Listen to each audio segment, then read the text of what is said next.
Nag-harvest ako ngayon ng alugbate at saka talbos ng kamote na galing sa ating maliit na garden. So, ayan guys. So, diba, ang lulusog na ating talbos ng kamote.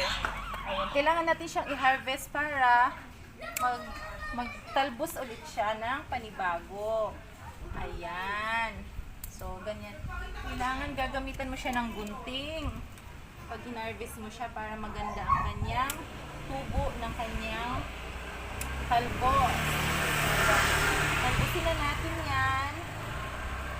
Yan guys, tatalbusin na natin siya. Ang ganda, lulusog, napakasustansya nito. Pwede naman lagay sa rep yan, Nix. Oo, pwede ilagay sa rep. At saka pwede mo siya lagyan pag niluto mo siya kahit sardinas o kaya steam lang siya. Ayan, okay na yan.